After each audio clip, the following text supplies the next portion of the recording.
Welcome back to the Daily Thunder podcast. I'm Ryan Woods. I'm here with a couple compadres, editor-in-chief Cray and Daily Thunder beat writer Brandon Rabar. Fellas, how are we doing? I was waiting for Cray to go first. I'm good. I was waiting to go last. I'm good as well. First will be last will be first, something like that. Yeah. So, Craig getting biblical on us from the jump. That's my bent. How are you, Ryan? I never asked you back. Bishop. I'm doing great. Happy to be chatting some interesting Thunder news over the last couple days since the draft, and I'd love to get some updated feelings and maybe share some on the Thunder's selection in the first round, and then we have an addition that we haven't got to talk about yet, and that is the second round pick. So let's go with Brandon. Let's start first with Isaiah Hartenstein. Was reported yesterday in a very oddly worded report that he has signed essentially a 3-year, $75 million extension. Just your initial thoughts on the news and what it means for next year. Fantastic news for Thunder fans. This is Isaiah Hartenstein has been such a key player, one in the championship run and in back-to-back 64 and 68 win seasons. Obviously, what he does on the court goes without saying between the defense, the rebounding, the playmaking, the push shot, everything that he provides is a given. But then, just how much he's entrenched himself within the OKC community and all the community work that he does, truly goes above and beyond, and then above and beyond the above and beyond when it comes to community work. And so I think that he truly wanted to stay here.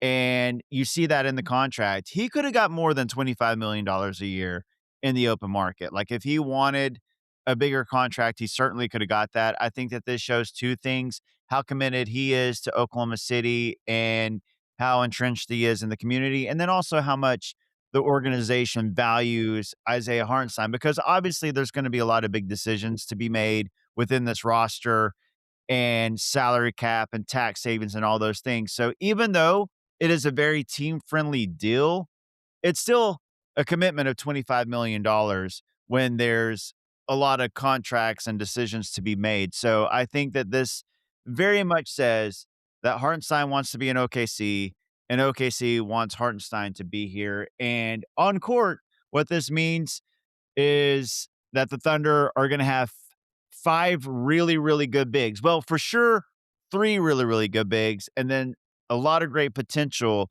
in Adai Mara and Thomas Sorber. So potentially a great room of 5 bigs. And Isaiah Hartenstein certainly is a very valuable, very good player. And this is just a great contract all around for Thunder fans. Cray, the official wording was funny from Shams Charania. Unofficial. Very unofficial. Yeah, it was very strange. But how quickly did you open up your calculator app to do the math on how much new money that would be over the course of 5 years? So I was about an hour late to the news. Okay. So I knew going in, I was like, okay, this is not an actual 5-year extension. So I didn't get okie doke, but I did, because I was an hour late and I was trying to rush up a reaction post. I bought hook, line, and sinker, the mutual option aspect of it, which is definitely factually incorrect one way or another. Who do you think actually has the option? Because I think this is an interesting part of it too. Just everyone gets an option. We'll talk for sure. Just not sure who's setting up the meeting. So I put a post up today to say that, one, it's not an extension. They declined his upcoming year, the team option they did have. They replaced it with one of the 3 years. So $75 million is the total contract, and only $50 million total in quote unquote new money, right? Guaranteed new money. Well, maybe. That's the thing. Um, I think it is guaranteed new money, but if it is, then it can't be a lot of people are speculating that it's a hard deal like James Harden has, which is like a partially guaranteed deal that he has a player option on. But if you have a partially guaranteed player option year, the partial guarantee also has to apply to the year before it. So that would mean his next year and third year would both be partially guaranteed, which sounds very, very unlikely to me. Um, so I think that would be the closest thing to like a mutual option where the team has a non-guarantee or a partial guarantee and the player can opt in or out. I think most likely is he just has a player option.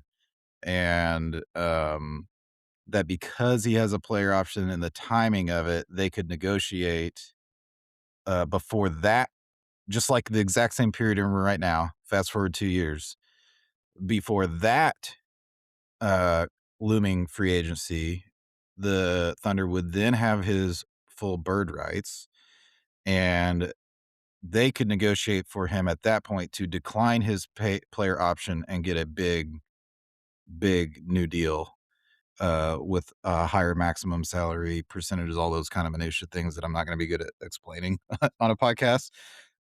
And that would make it kind of it would be like a mutually beneficial time period, but it would actually just be a very standard player option.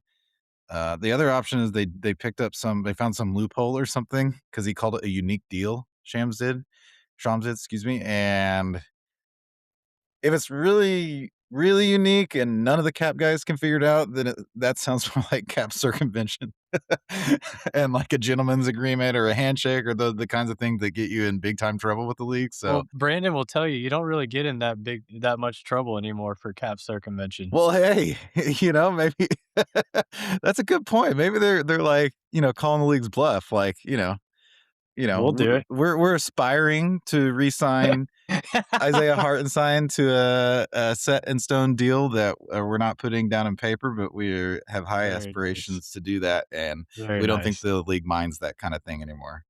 Very, very good. Brandon, do you think, when I read pretty much everything that Cray explained there about the mutual, option there after the 2nd year, when I read it, I read it as like, we are probably gonna end up trading Hardenstein, but not anytime soon. And this this kind of forecasts where both parties are at the moment. What were your thoughts on the trade kicker, which is 15%, which means that the Thunder would pay the extra 15% if they were to trade him, um, and of the option there for the 3rd year? Yeah, I think the Thunder, and it's shown throughout their history, they like to have options. They like to have the flexibility. And I think that when you look at the Isaiah Hartenstein contract, will he be here for the full 3 years? Maybe. I mean, I think it's a possibility. I think that certainly $25 million for Isaiah Hartenstein, even as like age 31 season, he's going to return value on that. Absolutely. But you don't know what you have yet in Adai Mara or Thomas Sorber. If one or both of those guys hit, maybe things look differently as far as like year 3 of the Hartenstein deal. And, when you had to pay Cason and you had to make all these other moves, you had to pay AJ Mitchell. It at least gives you the flexibility. Now you have a very tradable asset as well. Even if you do keep, let's say Isaiah Hartenstein plays here next year, but then the next year, as you have to pay these other guys and a Mara hits and or Sorber hits, well, you can trade Hartenstein, get off that salary, but you get an asset back because plenty of teams, as we've already seen, apparently the Hawks were interested and any number of teams would be interested in Isaiah Hartenstein at $25 million a year. You'll get back an asset and shed $25 million of salary that you can then put towards Kaysen or AJ or whoever, fill in the blank, and you got Mara or Sorber to kind of take over that role. I just think that it leaves options, it leaves flexibility, and OKC definitely values those parts of contracts. It was an interesting bit looking at some comparable and maybe even less than centers around the league and some of the money guys are making compared to now Hardenstein at 25 for the next 3 years is really uh, incredible value for Oklahoma City. And I think it should be said that like this is Hardenstein giving back of a few, a few mil. I would say per year. Wouldn't you say, Brandon? Probably he could have easily gotten 30 to 30, maybe 31 a year from Easy. somebody if he was unrestricted this summer. 100%. If he was unrestricted and it was on the open market, he absolutely would have got 30 plus on the open market. I think this is definitely like a team friendly giving back to the Thunder.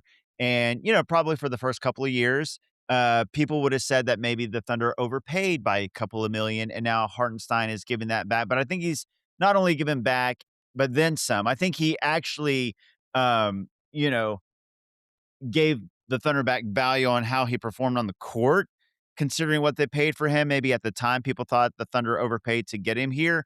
He's Mhm. certainly giving that back and more, plus fulfilled that contract and then some. So yeah, this is such a win-win for both Hartenstein and the Thunder. But I think he's certainly giving back. Also, I think like with the trade kicker, it also says I will give back to you guys. I will take a team friendly deal and give you guys a discount. But if the Thunder do trade him and he goes to another team, then he gets that money back with the kicker because like Right. I'll give you guys a discount. I don't know if I'll give these other teams a discount. So this is just a great deal all the way around for Hartenstein and the Thunder.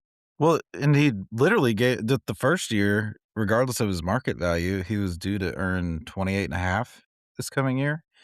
And so if it's a flat deal, then he immediately uh lost $3.5 million, at least Yes, on the front. Now 100%. they front loaded the first one. I believe they could have front loaded this one. Maybe that's part of the we're scratching Everything each I'm other's backs, but everything I'm seeing is that it's flat, and I think the option almost the way it's been worded about the option has led people to believe it has to almost certainly be flat 25 per year. and if he did get a player option, I mean, if it really is a player option and or practically a player option of some sort, then that's a huge back scratch, right? They do not give those out. Certainly. Yeah, Presti's not a big fan of player options.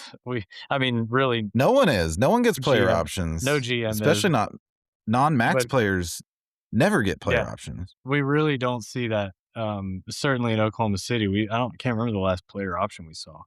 Um, but yeah, it's just such a good number. I thought anything lower than his current, 28 and a half would have been, would have been a huge win, but almost a little bit of a surprise, given what he could walk in and ask for. So, shout out to Isaiah Hartenstein. Shout out to Sam. A great resolution here. And Brandon, we've talked about it like the summer of 24 when they signed Hardenstein. I just can't imagine him having I couldn't have envisioned him having this much leverage going into negotiations. And I honestly didn't think the team would be in a position to like feel like they need to pay him because I just thought Chet would be in a different place than he is currently. I wonder, in 2 years, are we still like, God, Hardenstein's almost immovable, like we have to keep him around, or has the draft picks they've made the last 2 years eventually make that decision a little easier? Yeah, I think that's the whole deal. Like the Thunder are covered right now with Chet and Hartenstein and Jay Will. And you gotta like the chances of at least one of Mara or Sorber hitting. I mean, Sorber was taken number 15 overall. Thunder very high on him. A lot of people really high on Sorber, myself included. And then of course Mara, 7'3", and he's a playmaker. Much like both of these guys actually, Sorber and Mara, kind of mimic Hartenstein's play style as far as being a guy that can play make and be a bit of an offensive hub as a center, but then also like scoring at the rim, finishing, rebounding, putbacks, and things like that. Neither one of them right now an outside shooter, great rim protectors. So very much Hartenstein like with both of these guys. And so they're covered now and they're covered for the future, hopefully with one of these two guys. But if neither of them hits, and then you have to pivot, I mean, you still have the option of Hartenstein being here for 3 years. So it's just a win all around. There is no way about it. Hartenstein took, the discount. He's here for 3 years, or you can trade him and you get back assets because it's a positive contract. And you got Sorber and Mara waiting in the wings. Like it's just a win all around. I'm ready for a new nickname besides I Heart that will, not make its way to any t-shirts or catch on, but the love patch. Like we already knew this was the greatest free agent signing in OKC history. That is now totally like, when will we ever have a free agent signing like this ever again that has meant this much? Helped win a chip, bridged them into this new era of continued competition. It was not just a rental, a short-term rental that was really important. Like you said, Ryan, like he ended up being even more instrumental and essential than we thought. And it's a team-friendly deal. He loves OKC, like all the things Brandon was talking about. Like it's just he's such, I heart hearts OKC, we heart, I heart. He's that patch. He's the love patch. And That is I think the Nails nickname has a better, chance than Love Patch, but you do you. Knock yourself out. If you got the T-shirt, I mean, would love to see some mock-ups. I'm just waiting for someone to pick one. I can't make I suck at t-shirts, so I'm just waiting for someone to pick one up so I can sue them for stealing my idea. Um, yeah, awesome contract for Hartenstein, and, man, Brandon, what an interesting wrinkle that for the front office that they just didn't get to see a second of Sorber last year. What a wrinkle that was for this whole situation. Yeah, because had they seen Sorber and Sorber hit, then maybe things are different with this Hartenstein deal. I don't know. They just value Hartenstein so much. Again, They do, yeah, I really don't wanna make it sound like right, they're they're in the they're looking for any reason to move him. By no means. He's an awesome player. I right. just think it just seemed like they were forecasting some last summer, and they just didn't get to see anything of that. And so you know, if they wanted to try and thread that needle and really have 0 overlap, they that was taken out of their hands with the Sorber injury. But yeah, I think everybody's stoked. And it should be mentioned like how much he's how much he's given back to the community already, like how quickly he has like invested his time and resources, and like his family seems to really enjoy the city and being there, and the organization. So I mean his dad's at like every home game, Brandon, every home game. Yeah, It's really cool. yeah. He and his wife, his family, very, very much entrenched in the OKC community. Like it is the real deal. He does a lot of things that like don't even get publicized and fly under the radar that he's just doing. So he's awesome on and off the court, like just like the best dude. Very, very happy that he's going to be here for at least a couple more years. All right, let's go backwards now. Let's hit on a cup whack. Yeah, let's go back to the draft. Just any other cleanup. We didn't talk about Ortega at all yet on the pod, so we should do that. But also just any other roundup or feelings that may have changed over the last few days as you've let the if you kind of processed the Adai um, and Bennett Sturts draft picks. How about you, Cray? We talked a lot about those two the other night. So, um, definitely feel better. I was a little like we went over at length, a little bummed by how the draft shook out. and just being stuck at 12 is not the funnest, it turns out, in the 2026 draft when you see you're so close, but can't get some of those guys you really, really want. But, um, I do think the iHeart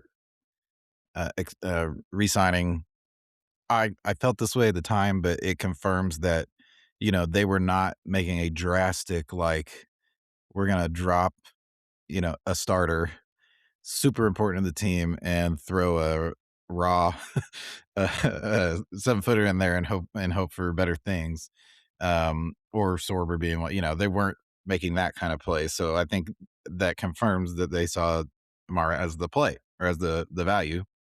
And I think that also can probably I saw some people thinking that Ortega was a Dort replacement in the same line of thinking, which I think is also crazy. Even though Dort, not a first rounder, you can see the player type, power guard, brute force, but that would also not be likely. And then as I said at the time, Sturts, I was scared of everyone else taking Sturts and just didn't see him as a need for the Thunder. So that was part of that kind of underwhelmed feeling of like it didn't feel like a big boost to the Thunder future necessarily, or at least the short term future. But everything I liked about him from like cursory draft research holds up. The athleticism is obviously the weak point, and it's going to remain that way. But the shooting, the IQ, all the kind of character stuff that comes along with basically every draft pick they make these days. I'm pretty high on both picks. I think they got, who knows what the future will hold for either of them, but I think two really good swings and swings were taken, and hopefully between them and the other young guys on the rosters, someone's gonna pop. Someone is going to hit and start being those you know, postseason super young but super competent two-way kind of players that helped the Thunder for a long time. Brandon, you were pretty stoked about Bennett straight away. But I know we've talked offline since then, but I think we're both pretty excited as I was a little cooler on draft night on that pick, more so the Mara pick, but I think we're both pretty excited about Bennett. Yeah, I think that when the Thunder initially took Bennett Starks, maybe a lot of people were like, "Huh? What?" Because maybe they had their heart set on Dalen Swain or Cameron Carr or some of the bigger names that were there at 17, LeBaron Philon. But then it seems like there's been a 180 from, when going by social media and some of the reactions that I've seen online and in talking to people, like people have like actually kind of dove into his highlights and his scouting reports and just kinda checked him out more in the statistics, and now it's been like a 180, like, "Whoa, this Bennett Starks is really exciting," and he is exciting. If you watch him at Iowa and you look at the context of what he did, like, you look at the 36% three-point shooting, that is the most misleading stat. He is like a sniper, a sharpshooter. It's only 36% because he created his own shot all the time. Defenses were only worried about him, and so they were keyed on him. He took like every best perimeter defender, and then the defense was tilted towards him. He didn't get a lot of like catch and shoot, open opportunity type threes. The shot diet was pretty tough. And still, despite being Iowa's only offense, like he was the entire offense. He led Iowa to the first Elite Eight appearance in like 40 years, almost 40 years. And so he's a creator, he's a ball handler, he's a great playmaker. Like his processing, his feel for the game is like maybe the best in this class. And oh yeah, he's a great shooter as well. He just kind of does it all offensively. He drives really well. Like Derek Parker put out a thing. He finishes like 70% at the rim. He is just a great offensive player all around. And his story is great. Like, going from D2 to Drake to Iowa to the number 16 pick in the draft. Um, and if you look at his defense, obviously, not great, but the dude played 40 minutes per game. I shouldn't even say not great. Like people assume that he's not going to be a good defender because, he's a little bit smaller, doesn't weigh a whole lot, not like great athletically, although he's not bad. If you look at his athletic testing at the combine, it's actually not bad. If you look at his physical stuff, um, but he had to carry so much on offense for 40 minutes, and his coaches actually told him they don't really want him going all out on defense because he had to carry such a high offensive load. I think his IQ, knowing where to be and being like within this elite Thunder defensive infrastructure, I think he'll actually be fine defensively. I'm not really worried about that. And what they need from him is to have another shot creator, shooter, ball handler out there, and he will be that.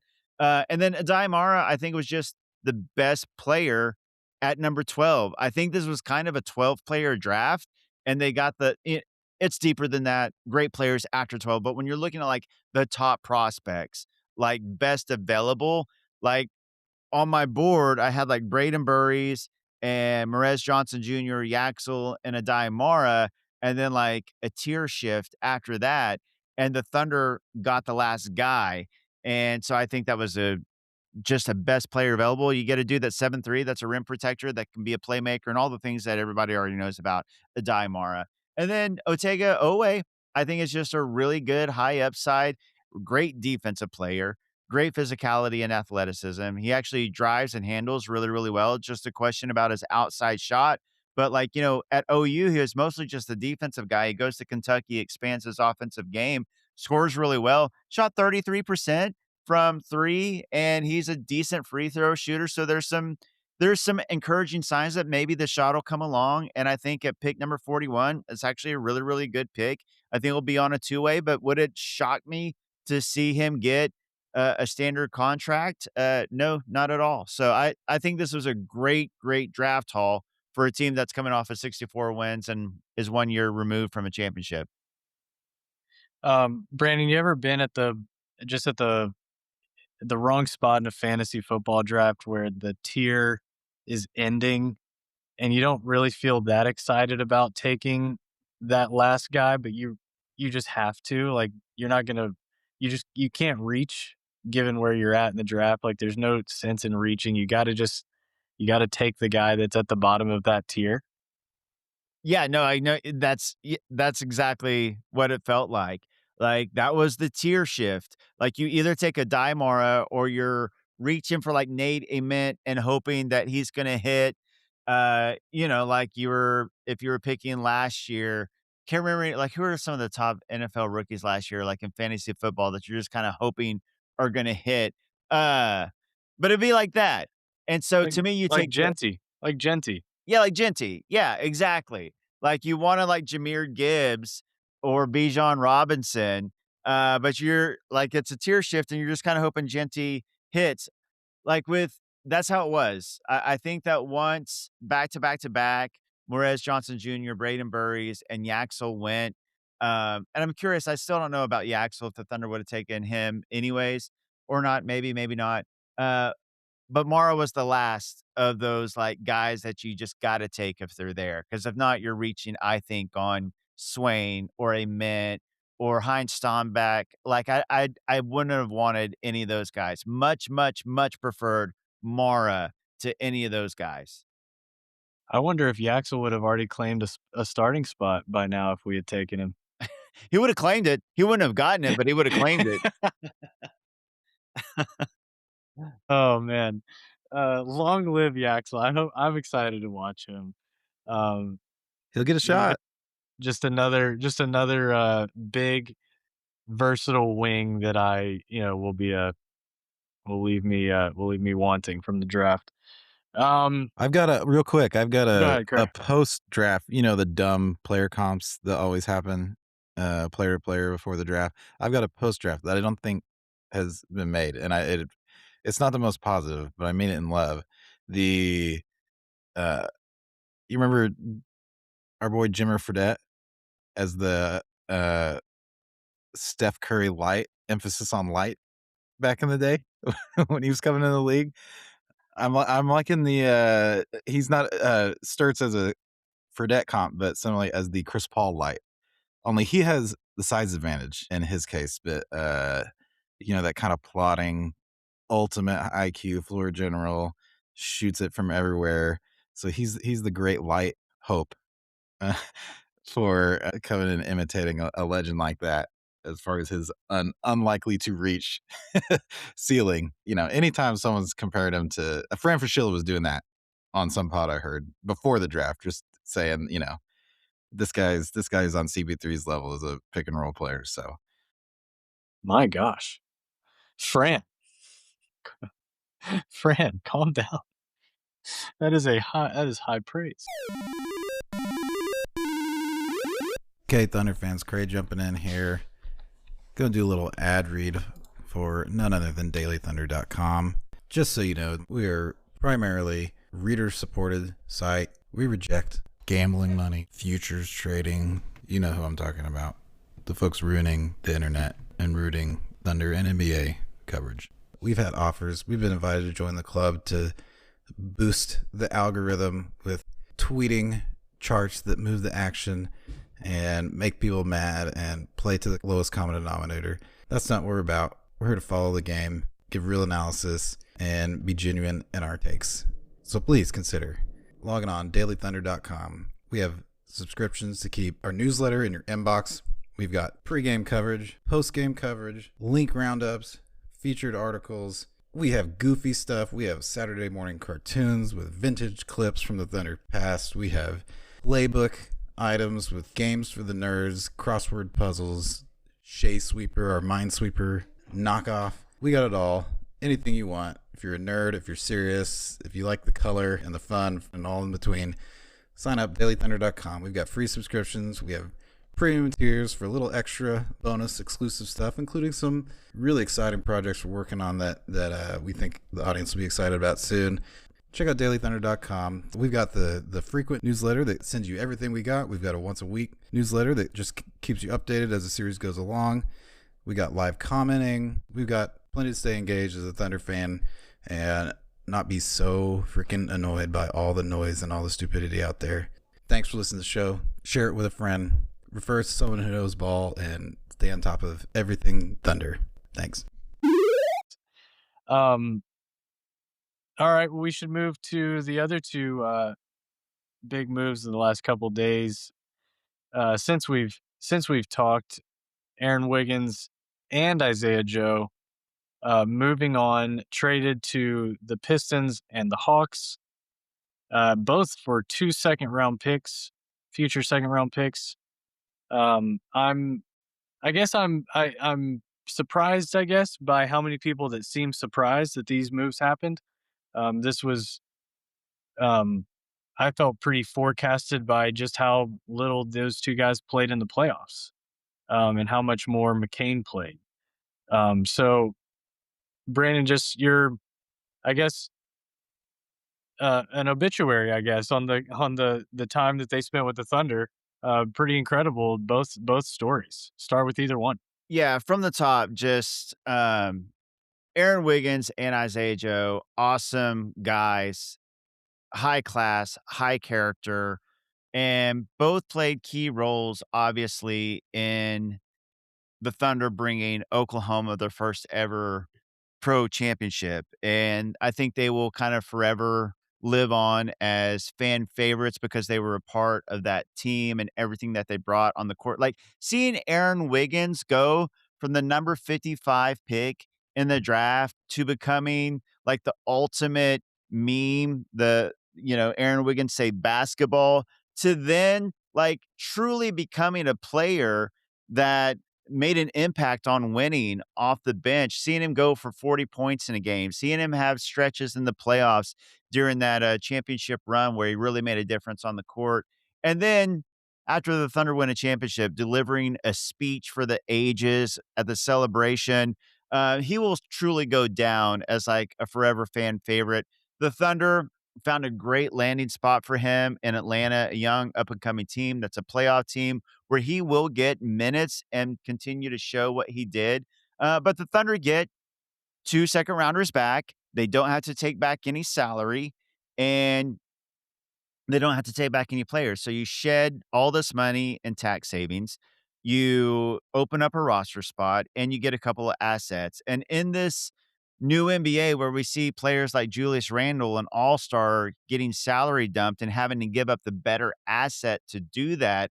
I think that getting 2 assets back in second round picks and opening up a roster spot and saving tax, I think it's a win-win-win. I think it's a win for Aaron Wiggins. I think it's a win for the Thunder, and I think it's a win for the Atlanta Hawks because they get a good player on a good, actually a great contract. And then Isaiah Joe, like he has been, I think, the Thunder's all-time greatest three-point specialist. I think the numbers bear it out. Like, to be waived by the Philadelphia 76ers and the Thunder immediately pick him up, and it becomes a key cog in this championship run and these, 64 and 68 win teams, this 57 win team back to back to back, becoming this great outlet for Shea and for Dub and this great floor spacer. Seeing him like step up when the Thunder were going through those injuries and he had all those great nights like for a month long. And then seeing him like dunk it, like being this 3-point specialist who like would put somebody on a poster once a year and have like a dunk of the year candidate. And to see him become like a pretty solid defender despite his size, like the effort and energy he would put out, like not at all a typical 3-point specialist. Isaiah Joe is awesome. Also off the court, just like the nicest, classiest dude.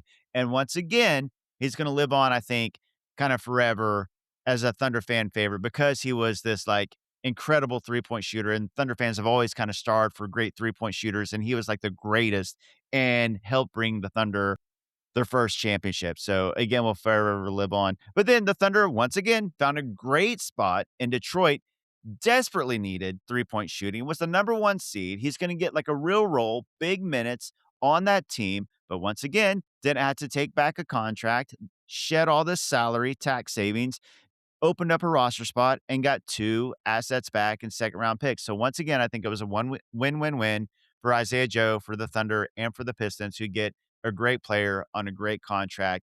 Uh, I think that they were ideal moves. And look, the Thunder would love to keep Isaiah Joe and Aaron Wiggins, but the harsh reality is you only have 15 roster spots, and the second apron is real. Like the 5-time multipliers for, luxury tax, you can't keep everybody, and you had to prioritize players that are going to be playing big minutes in playoff situations against the Spurs and the Nuggets and the Knicks or whoever else that you're going to face in the playoffs. And as great as they weren't playing big minutes in the playoffs, and you're improving the team when you add first round picks and a Daimara and Bennett Sturts, and you go out and get a Jared McCain who ended up playing big minutes, in this playoff run. So I just think that it was great all around for these players, for these other teams, and for the Thunder. They made all the sense in the world to make these moves.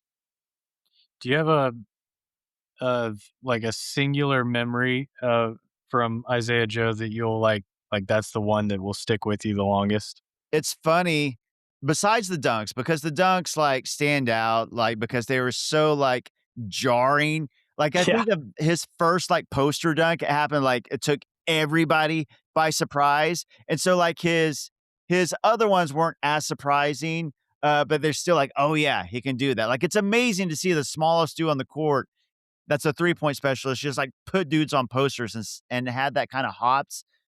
So besides those, I think it's actually his Thunder debut when he came in the final minutes when they were down like 16 against the Dallas Mavs, and he kind of single-handedly hit 3 after 3 after 3 in his Thunder debut and helped the Thunder win that game. I think that will kind of be the everlasting moment and image for me, besides the poster dunks of Isaiah Joe. Yeah. Uh, the one that the one that comes to mind is this was a random game. I think you were also at this game, Brandon, but you remember that um this was in the championship year. This would have been like maybe January or February. They were down pretty big to the Miami Heat, and they went on like a 24 nothing run between the third and fourth quarter. But Joe hit multiple threes in that run, but he hit the one that gave them the lead for the first time. So they'd come all the way back. They'd been playing terribly that night. And Joe hits this three left left like wing extended. And he turned to what would be the part of the lower bowl that faced the media section and did the, the celebration, like one hand over his face celebration. The entire lower bowl was standing and, like, doing it back to him, and I'll never forget that one. That was the one that I was like, "Oh my gosh." This was, like, super cool interaction between he and the fans and how much that celebration had caught on. But, like, the half the stadium was doing it back to him at the same time after this huge run. I think that's the one I'll remember the most. Cray, you got any, Wiggins or Isaiah Joe fond memories you wanna share? I'm not gonna share any specific memories, but you guys are bumming me out. Because like you said, it's not unsurprising at all. But that's because but it is very disappointing on the whole. Like the dream of both players being in OKC forever was very much alive 2 seasons ago. I would say more so really for Wiggins being a real contributor during the championship run. Now Joe has frankly not really been a playoff player during this stretch of the run.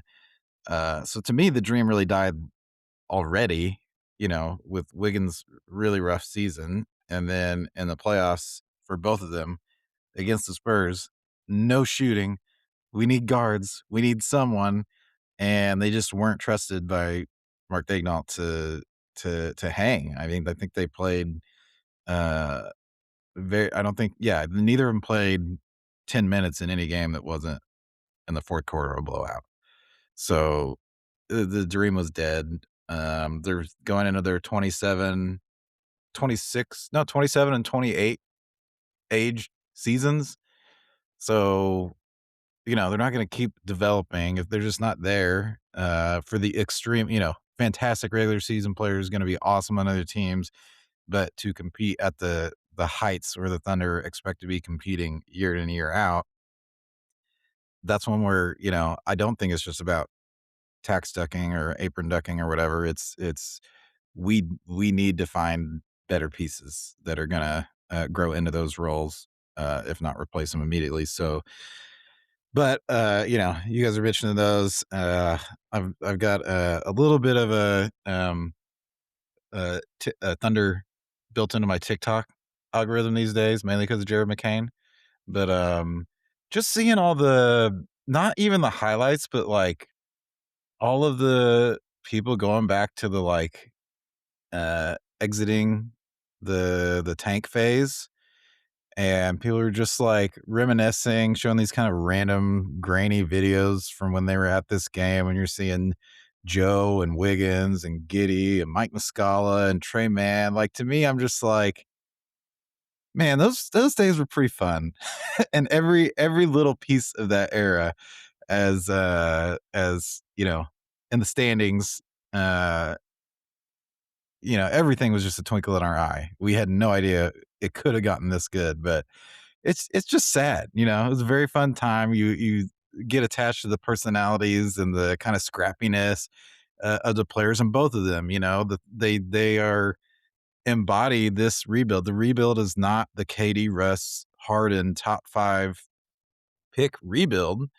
It is the overachievers. It's the 55th pick in Wiggins. It's the guy that was tossed to the scrap heap by the first one tossed by Daryl Morey and Isaiah Joe. Even Shea being a 12, not even a top 10 pick.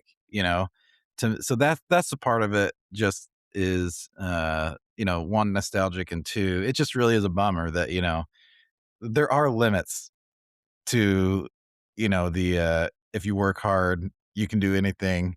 There's still physical talent, skill, aging out, all and factors outside of your control, factors within your control that just as much as they want to be here, as much as everyone loves them, as much of a great story it was, and a piece of the story they have been, it just was not going to go on forever. So it is a bummer, but I had basically made peace with it, uh, you know, really over a month ago, until you guys brought up some of those other tearjerkers just now. I'm Brandon, I'd like to give you a little trivia question here.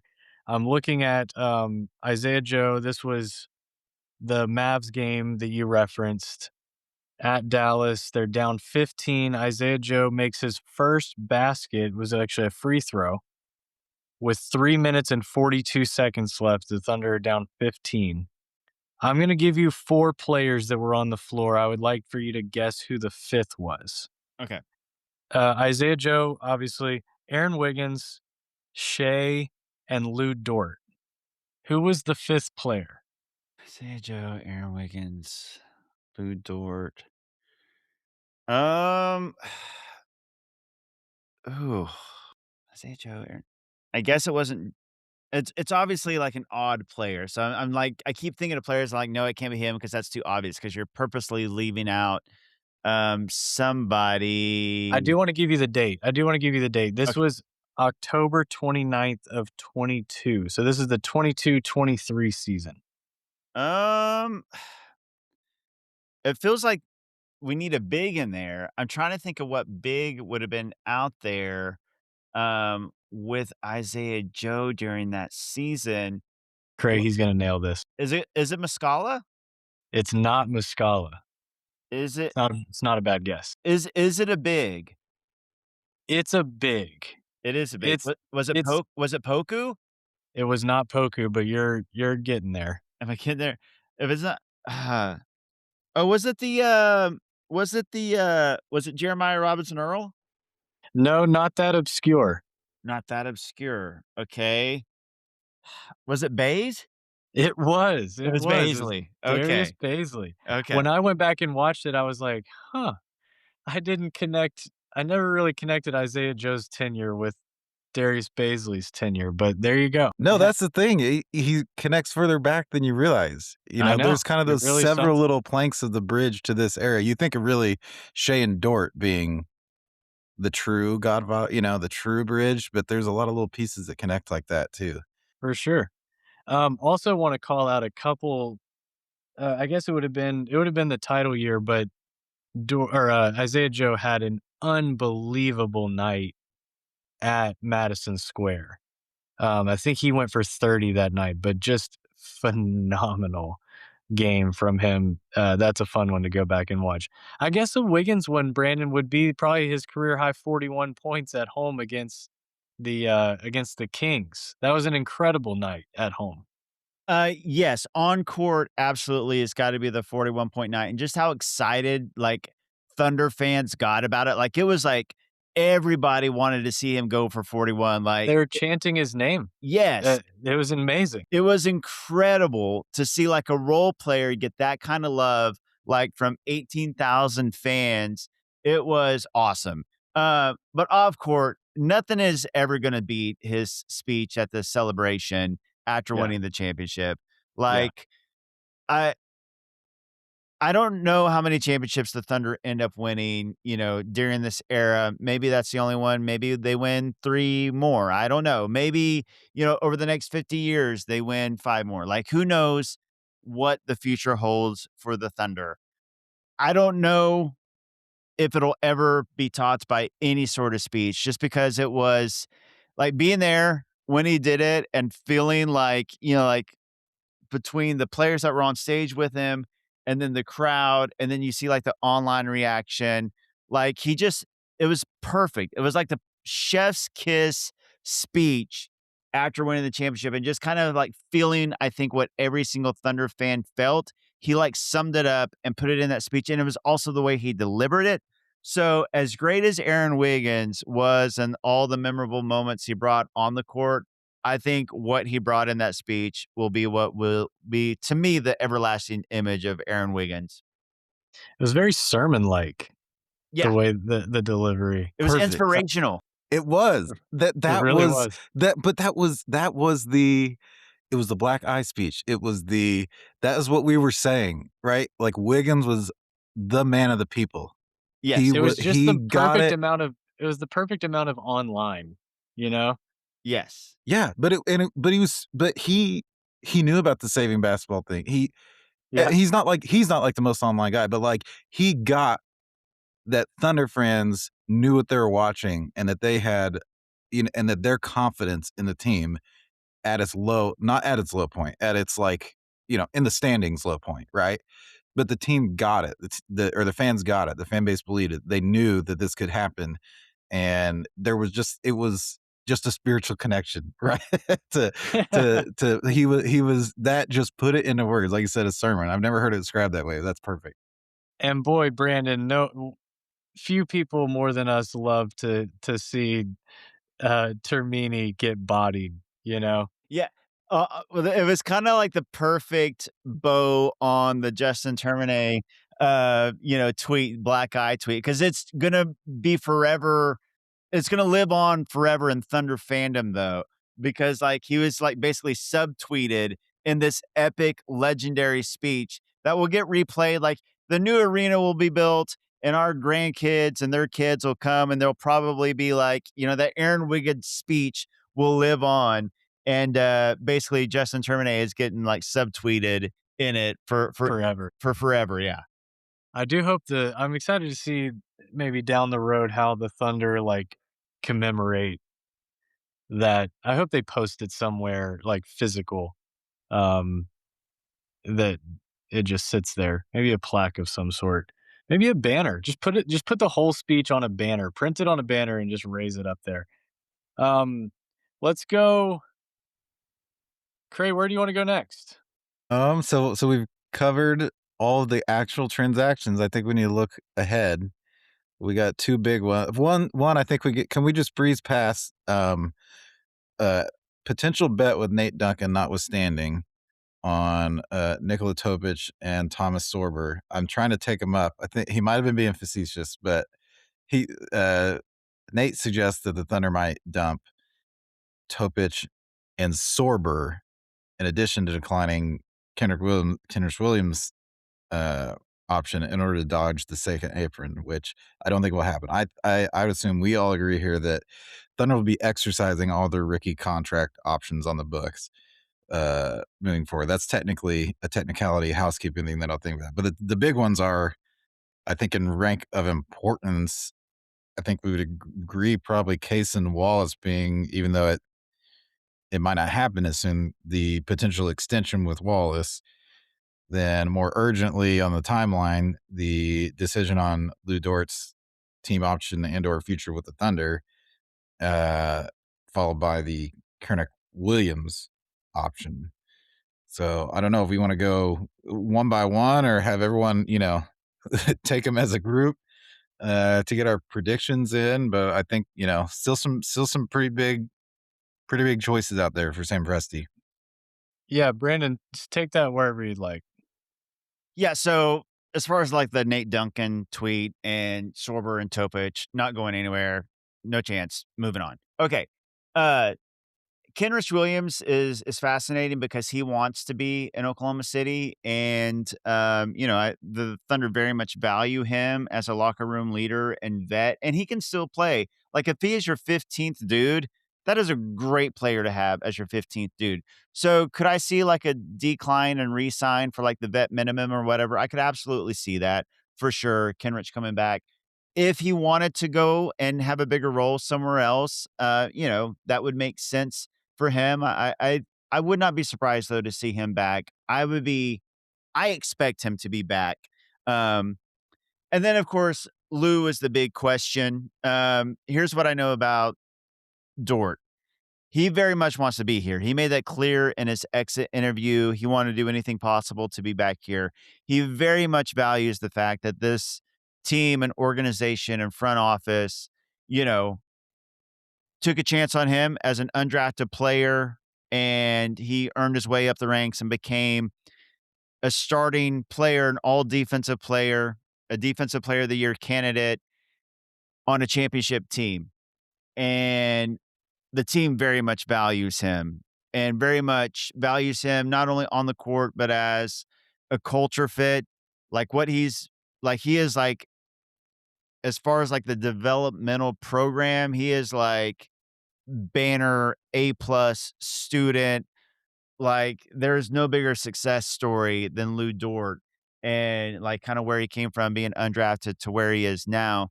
It's just one of those situations where it's just very, very hard where there's a player who very much wants to be here and a team that very much values who he is both as a player and as a chemistry, locker room, culture fit, and it still just may be impossible to happen because he deserves to get paid, and he should get paid, and he deserves a big role because he plays like that, but the Thunder only have so much salary cap to go around, and they only have so many minutes to go around, and they have Cason Wallace and AJ Mitchell and Jared McCain and Bennett Sturts and J-Dub and Shea, you know, at this position.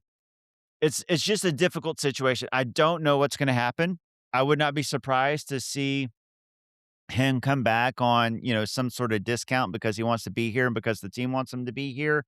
I would not be surprised to see, both of the team and Lou Dort move on because it's just an impossible situation, and he goes somewhere where he deserves to get paid, and the Thunder get an asset back because he's a very valuable player, especially, whatever, contract he gets, I think still would be a very valuable player in a sign and trade type of situation. But obviously it's the big question mark. Nobody really knows. I think that we can, you know, everything that's happened so far between Wiggins, Joe, Hartenstein has been very much what everybody thought was going to happen. The big question mark has been, Lou Dort and what's going to happen, and I think everybody is still kind of guessing on that situation.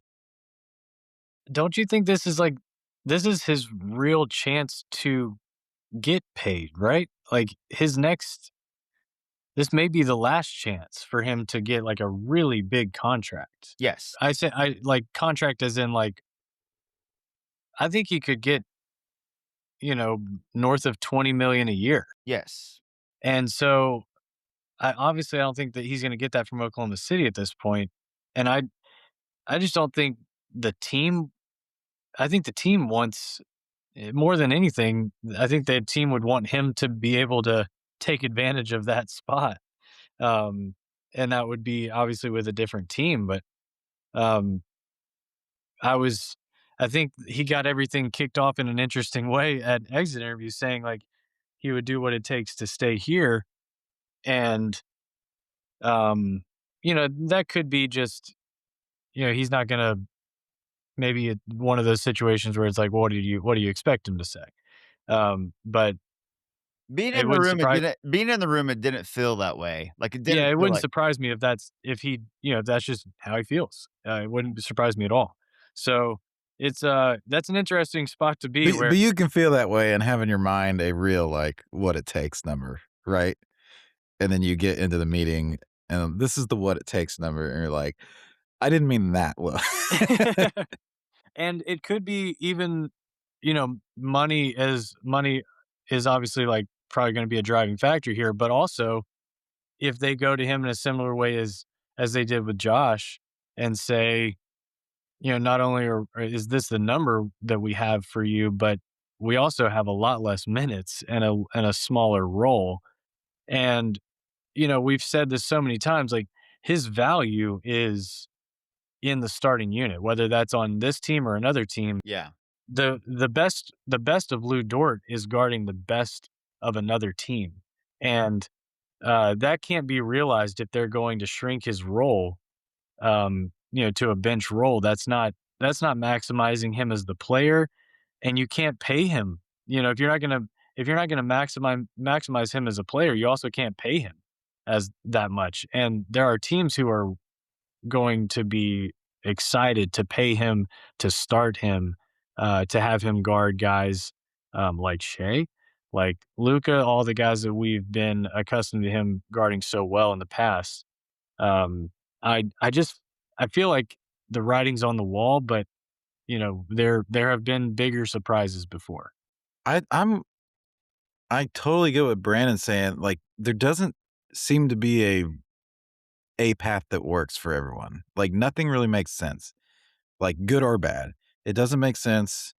It probably doesn't make sense to extend them at the number that it would take. It doesn't make sense to definitely doesn't make sense to decline him. Doesn't make sense to They can't sign and trade. It doesn't make sense to get him at a lower number, but then he doesn't get to start. It doesn't make sense to start him, frankly, at this point. I do think his his value, like we just talked about some of the guys that didn't get any burn when the Thunder were very shorthanded. Lou Dort still played a decent amount in the Western Conference Finals, despite not having his really having a poor offensive series. Dort played 19.3 minutes. I just pulled it up in the 7-game series. Hart played 20.9 minutes in this series. Dort was on the court down the stretch of the fourth quarter when Daignault was looking for looking for anyone that, was gonna try to, uh, have the kinda confidence to get him to the finish line. I also think Alex Caruso is not the healthiest. He's the oldest. He's the oddball outlier on age. They're not the same player, but, they're very that's a kind of a corollary to Dort, and if you rely on Caruso and he's hurt for a lot of time, you might actually miss Dort in those circumstances. So all that to say, I don't have a prediction because I can't figure one out, but I almost wonder if they figure out a way to kick the can down the road into this season and still have this kind of we'll do right by you, you'll do right by us. We've got to figure out what's going to work, how the rotation works, yada yada.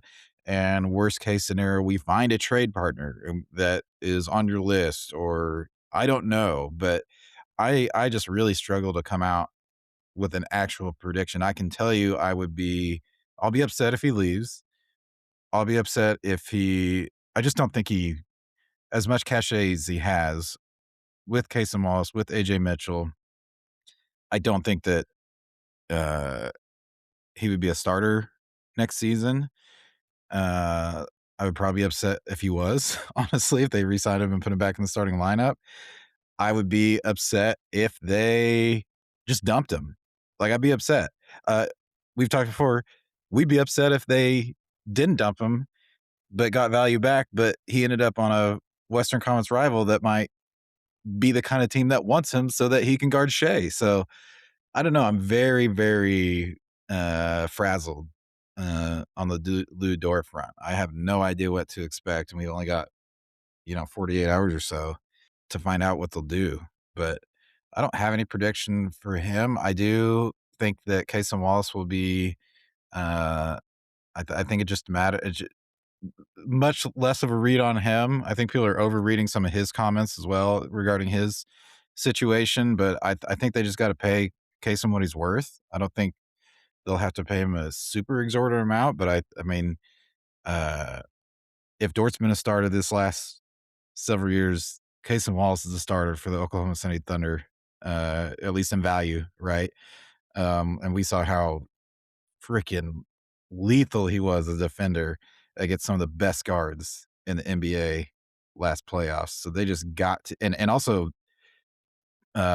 clutch, solid, not a lights out shooter, not a, you know, not going to lead the league in volume 3-point shooting, I don't think, but he's not afraid of shooting. He's good from the corners. He's puts it up. There's no record scratches. Like Cason Wallace, and he's super young, still developing, could get a lot better in a lot of ways. So they got to get it done with Cason Wallace. Um, I hope that Kenny is back. I would not be shocked if he's not.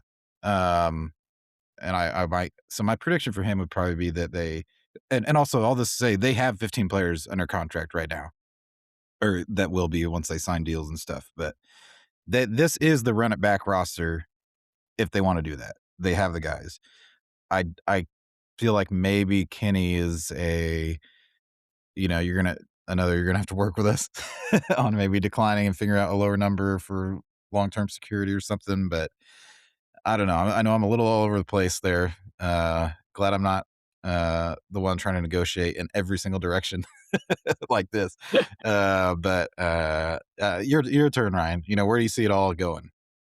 I do think that the lesser of any evil would with Dort would be to find a team in the East with space.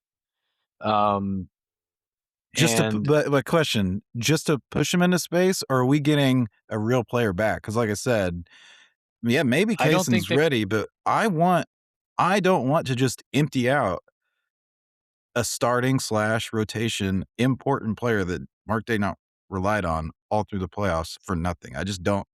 To me, that is a salary dump, not a like, you don't dump Dort. Wiggins is one well, thing, Joe is one I thing, but, like, the but team needs players. I don't think that they dumped by I don't think they technically dumped Wiggins or Joe in that they got something back for them. They didn't attach like Minnesota dumped Julius Randle. They literally handed a first round pick over with him just to get someone to You're right, take I the should say contract. salary shedding. Yeah, and I think it's going to be something similar. Um I think that's changed in my mind over the last few weeks that somebody would give up something pretty good for Lou. And I think there might be some teams like I don't know. I don't know if the 25th pick from LA was ever really in play for Lou. Um, maybe even just like a future swap. Like I think they could get a first round swap from someone. And Charlotte just opened up a very, very large trade exception with the LaMelo deal when they brought back Nas Reed. I think that team makes a lot of sense for Lou. The Thunder have had, history of trading with Charlotte. I don't think that that's a bad outcome for both sides. If they were to get some draft asset in return for Lou, I I don't think they're looking to take back salary with these guys. I think the goal is to stay out of the second apron for at least one more year, and they have the means to do it, and they have the roster to. Brandon and I were talking earlier that there's a chance that they've improved this roster going into next season. There's a chance. I'm not saying it's a certainty, but there is a chance that while moving this salary for seemingly nothing but draft capital, um, that they're ducking the second apron while also, putting on the floor a better team. And that would really be, we think highly of Sam. That would be something even by Presti's standards. And I think it's possible. And Lou, I just think they've they have such a ready-made talking about drafting a replacement for a big or Hardenstein or whatever, like, they did it with Case. He is exactly what you want and what they've had in the starting lineup at that two-guard spot, like, point of attack defender and, you know, good enough at minimum on offense, solid shooter, but I think Cason is much more dynamic than Dort on that end. So I trust him more as a shooter and as a playmaker. So I think it's a win-win. You're not really itching to like you already kind of know that you have options for that starting role. And you just drafted Sturts, you've got McCain, you've got Caruso, you've got AJ. I don't think this team is hurting for rotation players, but I think it's important that they find Dort a home, and I think we've seen with the previous news, I think the Eastern Conference is their preference.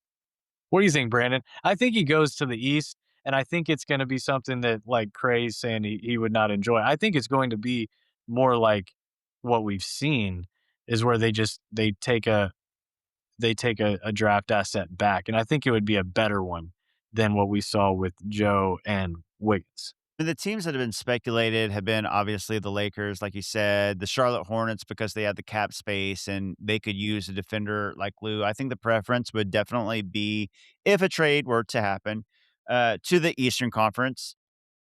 That makes sense. They've shown that that's, where the preference is, but ultimately to find the right landing spot, they very much prioritize getting these players to places that they prefer to go to, that they're going to have a chance to really shine and play and excel. Uh, Typically good teams, playoff teams. And with Lou in particular, like a team that's gonna pay him and has the ability to pay him and he gets that role. The preference, I think, would be the East, but if it's the West, it's the West. As far as, like, the return, definitely I think it'll be better than what Isaiah Joe and Aaron Wiggins would be. Obviously, those guys were on great contracts, really nice role players. But Lou has the accolades. He was first team all defense just a season ago. And he is highly regarded as, name the number, whether it's top five, top 6 or 7, top three, whatever you want to say, perimeter defender, and he's still young. And although he struggled from three this year, he still has the bulk of seasons, like the larger sample size, that he was a really good 3-point shooter. And he's proven that in the playoffs. He has proven to be a great playoff performer. He was a starter on a title team, and he's still young.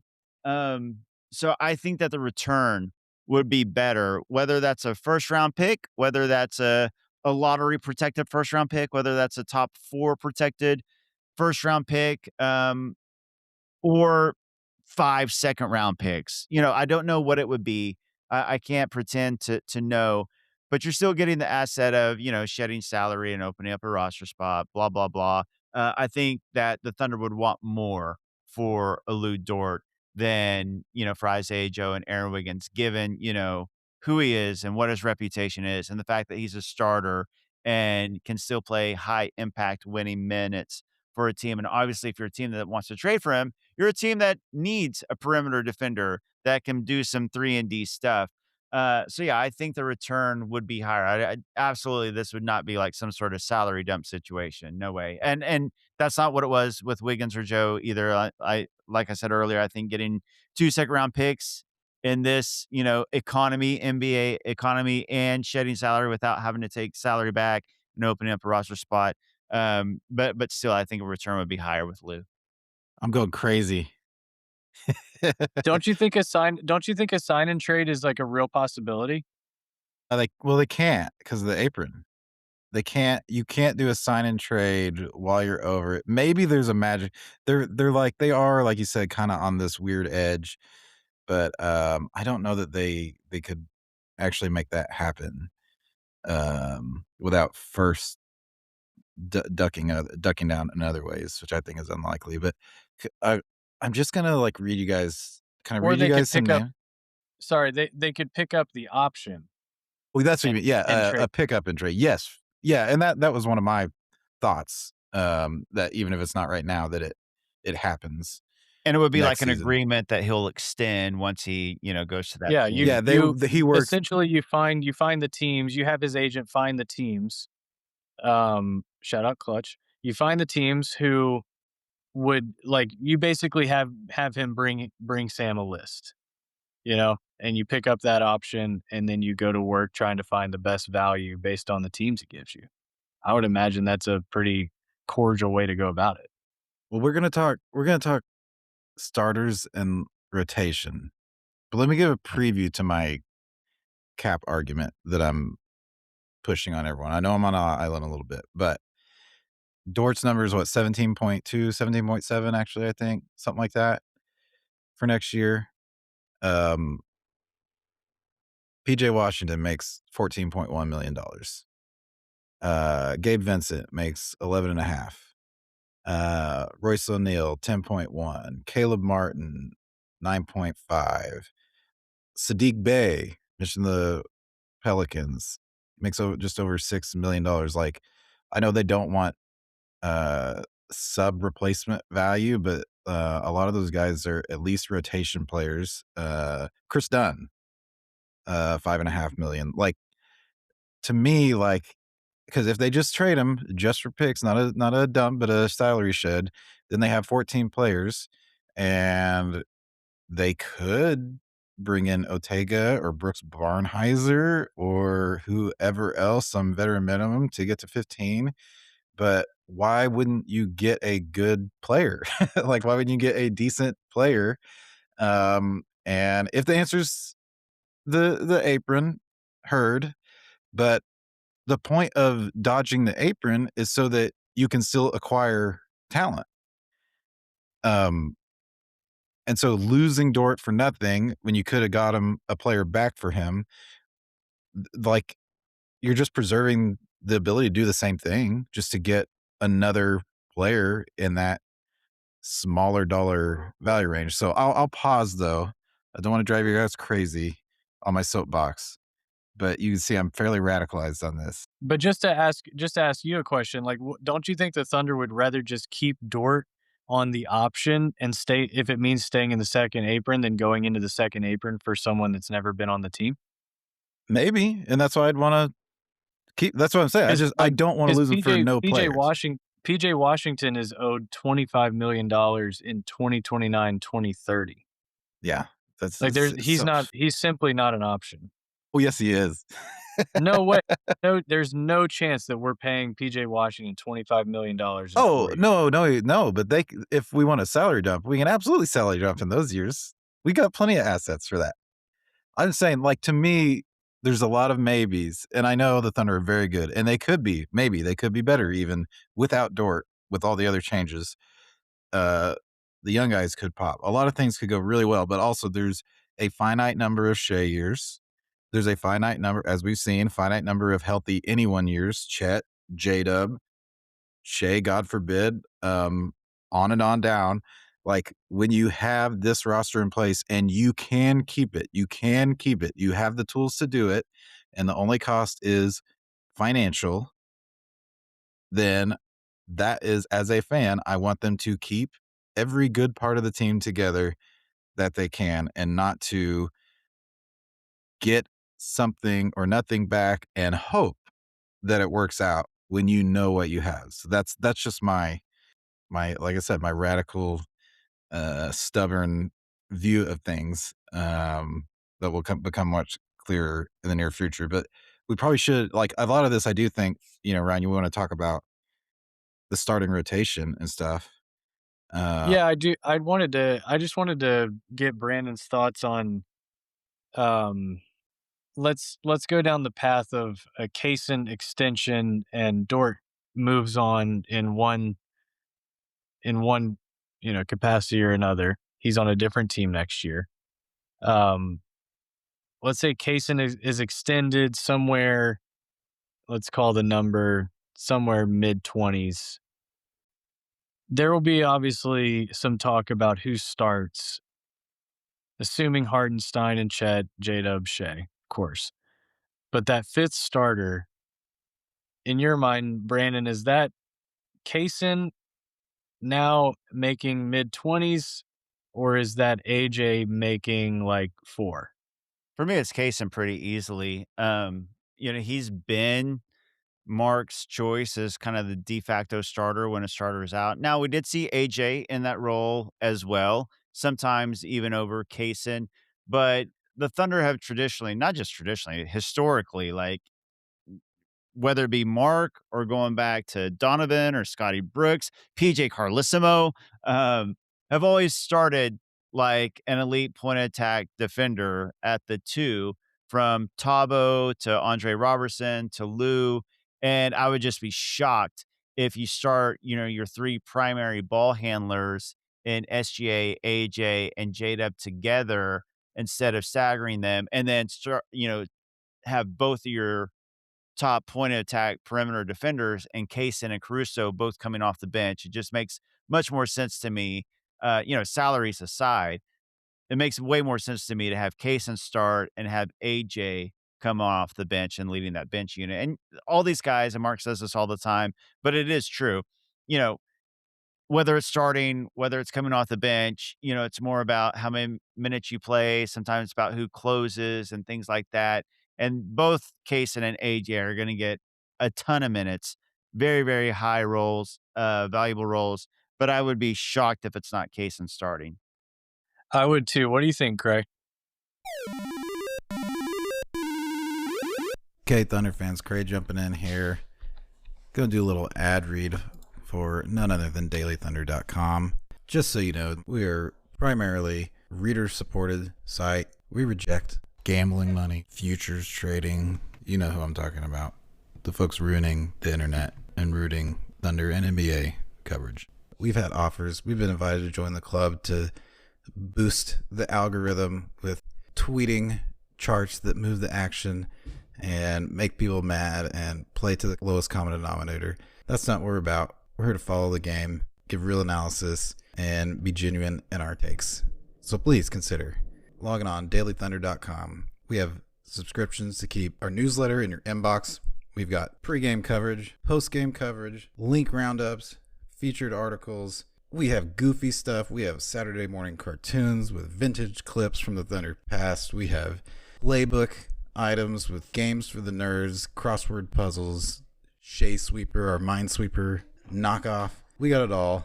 Anything you want. If you're a nerd, if you're serious, if you like the color and the fun and all in between, sign up dailythunder.com. We've got free subscriptions. We have premium tiers for a little extra bonus exclusive stuff, including some really exciting projects we're working on that we think the audience will be excited about soon. Check out dailythunder.com. We've got the frequent newsletter that sends you everything we got. We've got a once a week newsletter that just keeps you updated as the series goes along. We got live commenting. We've got plenty to stay engaged as a Thunder fan and not be so freaking annoyed by all the noise and all the stupidity out there. Thanks for listening to the show. Share it with a friend. Refer to someone who knows ball and stay on top of everything Thunder. Thanks. Yeah, so I'm a Brandon. I like Cason Wallace as Stardust. The irony is also not lost on me that we are and we've come full circle as Thunder fans who used to be very bitter. Not all of us in the same way, I think, but I think if you've followed the team from the start, you've at one point been annoyed at the tradition of the OKC uh, rotation, including big lumbering non 3 point shooting center and Kendrick Williams. And we now are like, we need I Heart, do not let iHeart go.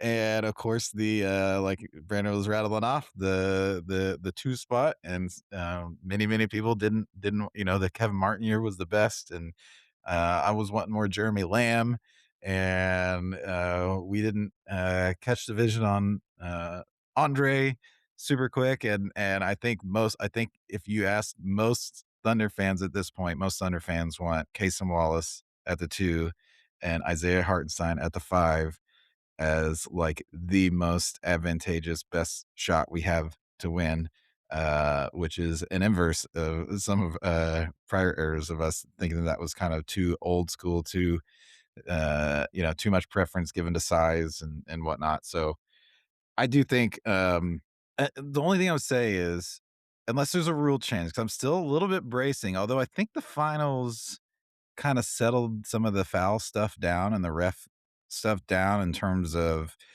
not finding a scapegoat, and continue to kind of plead for the refs and the league to adjust how the game is called. If if there were a tilt to say, okay, we're actually going to, kind of restrict so there's more freedom of movement and whatnot on the perimeter and kind of a stepping a little bit back from the changes a couple of years ago. Maybe at that point, I would think maybe let's lean more into AJ and a more multifaceted offensive attack on the perimeter. And of course, AJ is still a fantastic defender, but I think as things stand, I do think Wallace is just the easy, predictable. Health is another thing.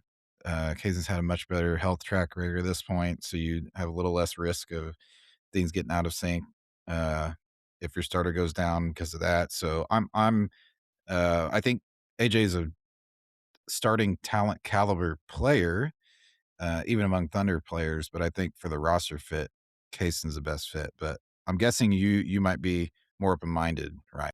I'm I'm with Brandon completely. I think it makes it makes too much sense. There are too many awesome guards and too many awesome wings that need need defending. And I just don't think they want to put that on J-Dub like straight away. I don't think they want J-Dub to be like, you have to guard the best perimeter player every night. There are still really awesome players that J-Dub's going to have to guard, especially when he scales up. But to give that assignment, that lead guard assignment to Cason, I think is, I think it makes a lot of sense. I I hear you on the, like, 2 guard that defends and more of a 3 and D style player, for lack of a better term, and then a non-shooting center. I I just think Cason's a little more dynamic on the offensive end than some of the guys that would be, that have come through that spot for over the sure. years. And For with So, and with potential to become much more dynamic. Who my knows how favorite much, but version of Cason is when he's the screener and kind of just ghost screens, like slip screens, and where Shea's now sitting there looking at 2 guys, and it's just Cason in the middle of the floor now with the ball playing downhill and 4 on 3. I really like his decision making there, his ability to make a floater, to I think he sees the floor just fine in that situation. I think he's a good lob thrower, much better than Shea. So if you've got guys like Mara or Hartenstein or Chet or J-Dub that are roaming that dunker spot or the baseline, there's just so many possibilities where I would trust him in that situation where I would never trust like a Robertson or a Hustis or a Tabo. Like those guys weren't the same. Um, they didn't have as much feel and processing and rhythm to their game as Kaysen and just skill as Kaysen does. So I think it makes a ton of sense, and I think it's AJ. It gives AJ more. I like the lineups where they can get to Shea and AJ minutes together to close out that first quarter. And that's not to say that AJ's not going to close games. I think you'll see that a ton. And Mark's, of course, downplayed the importance of the starting lineup a ton. So, all that being said, I think it makes way more sense to start Kaysen than it does to start AJ. And especially with the wrinkle of Kaysen now making what 8 times what AJ will make next season if he signs for that, mid-20s number. We're talking about a guy that's making a ton more. I don't think they're gonna extend him, to that number and commit to him to then just, like, have him be have him not be the Dort replacement.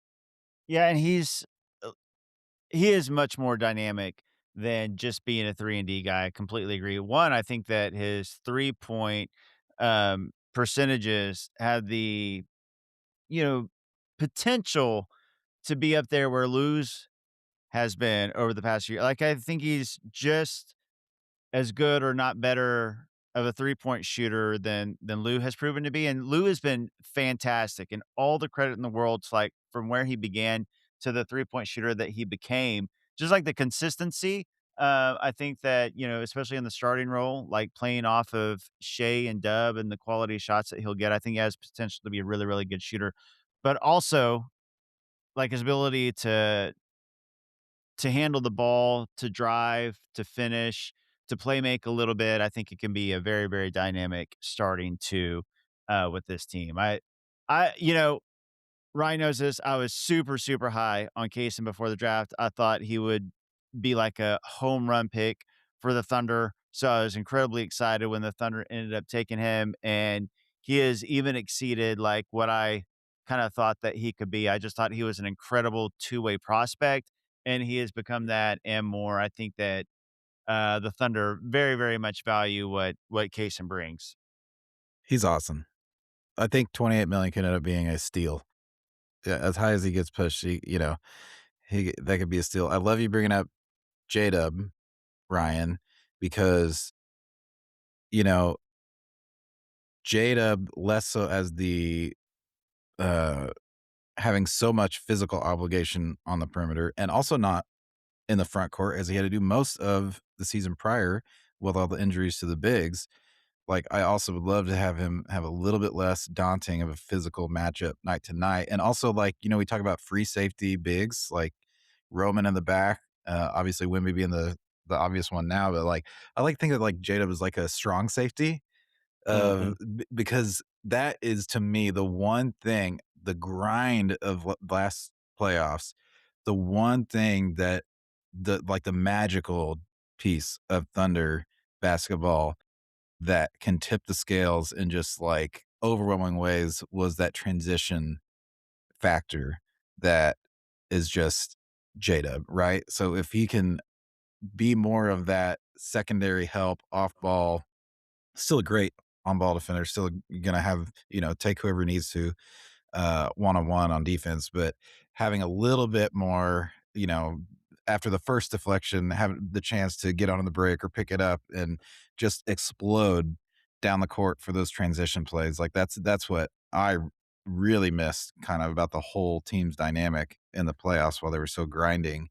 And also, we're thinking 3D, maybe even if Kaysen is just equal to Dort, like flat exact percentage, and it's not just the consistency, it's just Dort just does not generate gravity. He does not. You know, if he makes 5 threes in a game, that's awesome. They tighten up a little bit in that game only. And I just think, defenders buy it more with Kaysen night to night. So I think there's that maybe he's like a 3 plus D more so than just a 3 dash D, player. And that's without all those kind of more dynamic things popping like Brandon was getting at. So I'm really excited about him as a long-term awesome two guard for the Thunder. I think I've told Brandon I think he's gonna be a finalist for Defensive Player of the Year next year. I think he's gonna be top 3.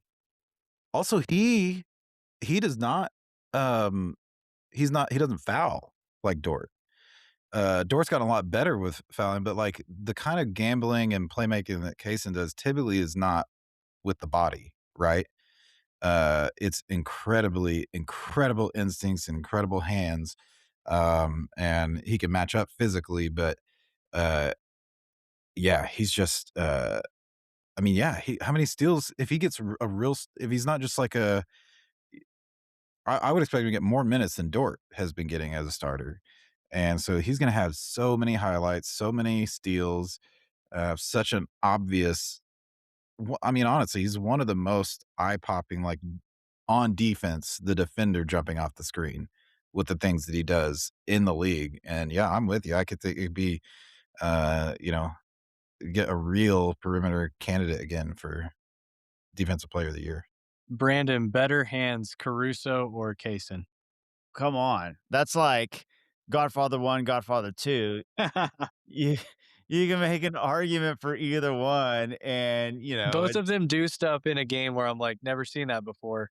Never seen that before." I go back and forth all the time. The more I watch both of them, like, I don't know. They're yeah. unbelievable. Yeah, like I'm a Godfather 1 guy, but if you make an argument for Godfather 2, I completely hear you out. They're my 2 favorite movies of all time, so I would probably slightly lean towards Kaysen, but if you wanna say Caruso, I'm completely with you, and you might even be able to convince me because they're that close. I'm a Toy Story 2 guy, but if you argued Toy Story 1 or 3, I'm listening. Yes, exactly, exactly. Just not Toy Story 4. Or 5. Shout out Carrie Young, by the way. Just an absolute crusade against, Toy Story 4, and it Boy, cracks I've me up. missed this.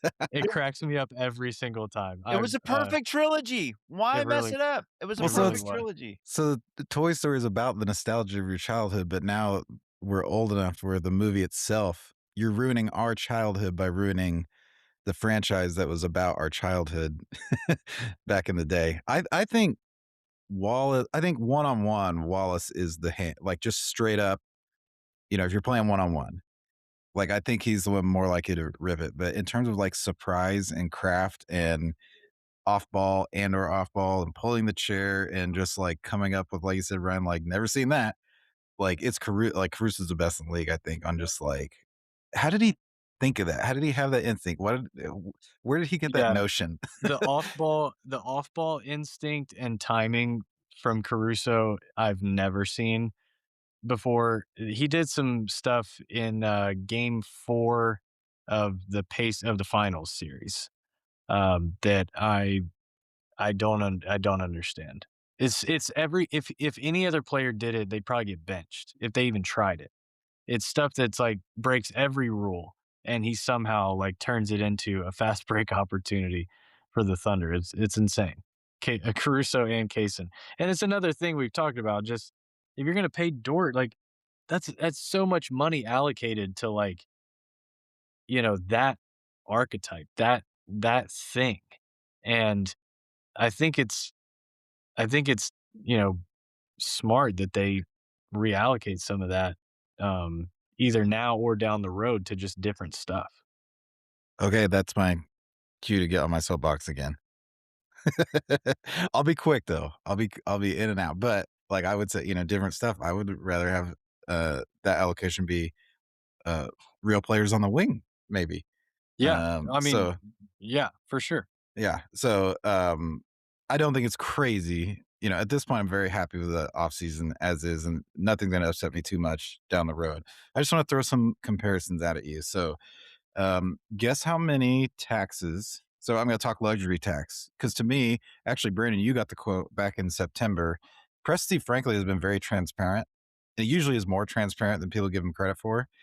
And he's said multiple times that the apron stuff is really not about team building. He said, I feel like what I'm saying that the whole point is getting the talent. The apron's trying to prevent you from acquiring the talent. Once you have it, really the pain point is just paying the taxes, paying to keep it together.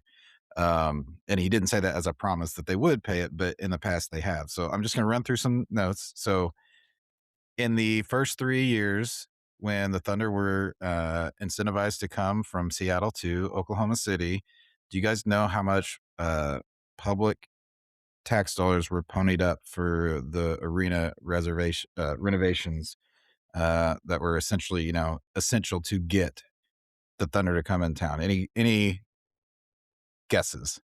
$40. Okay, I have no idea. I was like doing the Price is Right thing. I'm gonna try to like not go for it. You get to overbid. you. Yeah, I'm one not going to dollar. give away anything. You $1. Ryan. I don't want to overbid. $1. Okay, $1. these are going to This is escalate. These are going to escalate to give you a hint. So it's maybe smart to start low.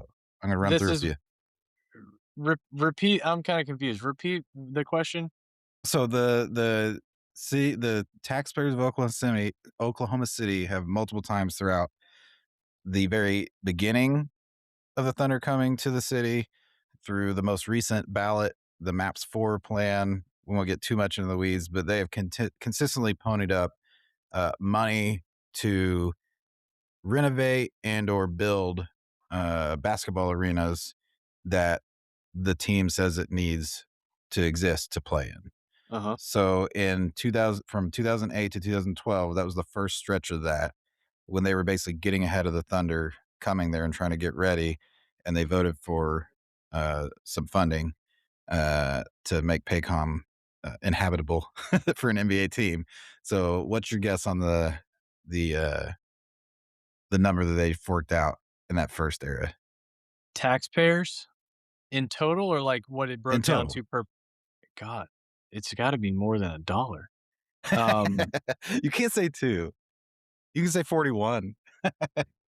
Oh my gosh. I mean, it has to be huge. Um. I don't even. I feel like any guess I give is gonna sound so stupid. That's why I said $1. That Okay, way, if okay. like no I'm matter just I'll what I'll start it. take I'll take a stab. I'll take a stab and say the vote was for, $25 million. Okay, well, and it was much higher, but also they don't put these things on the ballot with the total price tag because then they would be voted down. It's a percentage that goes on. But anyway, 120 million is what they paid, Okay. and then from 2014 to 2019, those, the first Thunder peak from the Katy through the end of the rush years. We won't play prices right anymore. I'll just run them off because I'm gonna take too long. The owners probably. Brandon had to run, by the way, so thank you to Brandon. Yes, thank you, Brandon. He really hated my game. No, the owners paid from 2014 to 2019 $150 million in luxury tax payments for the team, like to the NBA through the salary cap process. If you'll recall, over that period, they never made the finals. And at the end of that, when they were paying repeater tax, they never made the second round. Um, and the one thing I want to point out is there's a lot of the tax numbers that are being thrown around, 200 million, 500 million, a quarter of billion, whatever. They're huge numbers, but it's the same as that those numbers are based on the cap, which is based on basketball revenue, basketball related income, excuse me, that pay the owners. Just like the players, Austin Reeves just signed a deal that's going to double in 4 years, going to double Michael Jordan's career earnings as an NBA player. So we got to get out of the mindset of like big numbers. Like the NBA is an incredible, huge economy now. So all this say, 120 for the taxpayers. Owners did right by the team for a long duration, willing to pay tax, said they'd pay tax, did pay tax, even without a championship to show for it, or frankly, at the end, much postseason success at all. Jalen Williams. Now, he didn't do this on purpose, but to help the Thunder win their title 2 years ago, he severely risked his health, his long term health. He played through a horrible wrist injury that required multiple surgeries and then cost him the early part and almost all, kind of all last season. And because of that, he didn't have a chance to earn the escalators on his Rose Rule max that kicks in this coming season. And because of that, his lost earnings, had he have gotten that, it would have cost the owners over the next 5 years $196 million in just taxes. So by him losing that opportunity to make a little extra money for himself, he's saved them almost $200 million. Next one, the Oklahoma City taxpayers have put themselves back on the hook through 2034 for the Coliseum, the Caruso Dome. That will be between one A great and Photoshop, by the way, a great Photoshop. yeah, we'll bring it back when, groundbreaking and stuff. But Mhm. the through 2034, and this is locked in. The Oklahoma City taxpayer will be paying between 1 and $1.2 billion for that arena so that they can let the Thunder play games there. In From 2021 to 2024, the Golden State Warriors paid $510 million in luxury tax. They privately financed their arena.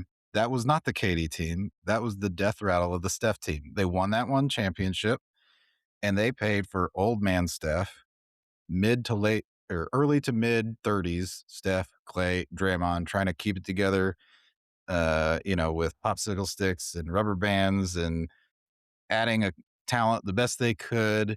They paid over $500 million. And over that period, that was 137% of the tax. So that's the number I'm calling out in the article I'm putting out. Percentage of the cap. That is the real value play. That is the real pain to the owner relative to what they're making from a team. So in that period, the Warriors won a title, made the playoffs once, and missed the playoffs once. If the Thunder basically lock in this roster as it is, this includes Dort for the next 3 years, they will pay $650 million in luxury tax over that period. And they can shave plenty along the way here and there, but that adds up to a total of 120% of the tax, of the cap over that period. So just context that I want to keep, you know, preaching, making everyone aware that they're big numbers, but these are not historic numbers. The Nets paid more for a team that I think made it out of the first round. The Clippers have paid more for a single season two different times, not to even make it out of the first round. These are the kind of teams the roster that Presti built is the kind of teams that big money, Steve Ballmer, Joe Lacob, that the league doesn't want them to buy outright and acquire through buying it. But the Thunder didn't get it that way. They got it by outworking, outsmarting uh, the entire league. And so they have the privilege to keep it together by paying the tax rather than trying to buy it from the store. So that's my rant. I'm done. Well, I totally hear that. I don't think the moves I don't mean to sound naive. I just don't think a lot of what we're seeing with the roster has all that much to do with, like, Clay and a willingness to pay. Because I do think that they're going to pay for this team. He's like you just said, Well, I don't either. you Yeah, to be clear, they've they've I feel paid like for worse teams. yeah, I feel like they have not we've said about this before. I don't think they have projected that they're afraid to pay for it. Yeah, They've I think a lot of what they're doing right now has more to do with the constrictions. I don't even think that's a word. The restrictions of the second apron to roster flexibility. And that I don't think there's anything, really, anything more of a through line to Presti's decision making. I don't think there's anything more of a core pillar than roster flexibility. This second apron is like the antithesis to that. And so the the penalties of being in it over and over are so limiting. I just think if they if they were in a spot where they didn't have someone like Cason or they didn't have someone like AJ or Caruso, if they didn't have some of these other guys that are ahead of Dort in the pecking order, I think they just keep Dort. I think they just find the number and they just re-sign it.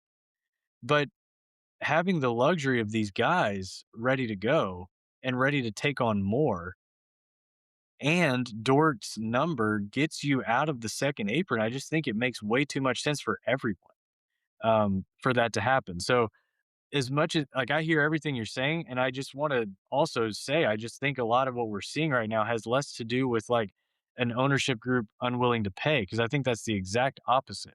I think it's has way more to do with the second apron and how confining it is, for future moves, and they're going to need as much flexibility as they can get the longer that this team is together, because this team, the longer they're together, the more big numbered contracts are going to be stacked together, and that already puts you, um, in in interesting waters, but to remain as a second apron team multiple years, it just gets harder and harder.